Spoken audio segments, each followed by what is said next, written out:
तो छोटी एसआईपी को और पॉपुलर बनाना है, रेगुलेटरी लेवल्स पर, ऑपरेशनल लेवल पर, कंप्लायंस लेवल पर या फिर इन्वेस्टमेंट लेवल पर आपकी तरफ से वो 4-5 पॉइंट्स कौन से होंगे जिससे कि इसका दायरा और बढ़े? स्वाति देखिए, मुझे लगता है कि कहीं न कहीं बहुत ज़्यादा इनोवेटिव कुछ सॉल्यूशन निकालने की आवश्यकता है और मुझे नहीं पता कि उसका सही तरीका क्या हो सकता है। बट जैसे उदाहरण के तौर पर आप लीजिए कि जहाँ भी आपको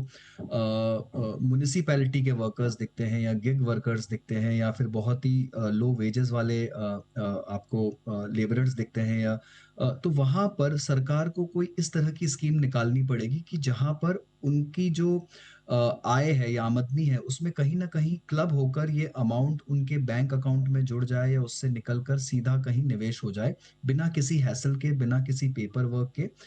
दूसरा मुझे लगता है डिस्ट्रीब्यूटर कमीशन को लेकर यहाँ पर अगेन क्रिएटिव होने की आवश्यकता है। एज़ इन जो पहला प्रीमियम होता था वो पूरा फ्री कर देते थे क्योंकि वो प्रीमियम हमें देना ही नहीं पड़ता था क्योंकि उनका कमीशन ही इतना हाई होता था कि वो उनके कमीशन में से निकल जाता था। तो इसी तरह से अगर कुछ ऐसा इंस्टॉलमेंट की प्रक्रिया निकाली जाए जहाँ पर एक आध इंस्टॉलमेंट जो है वो पूरी तरह से बेयर हो जाए और डिस्ट्रीब्यूटर को पूरी तरह से मिल जाए, राइट? और उसमें आपको लंबा कमिटमेंट लेना पड़ेगा, तो कुछ उस तरह का इनोवेटिव कमीशन स्ट्रक्चर भी निकालना पड़ेगा, जहाँ पर डिस्ट्रीब्यूटर फ्रेटर्निटी को पूरी तरह से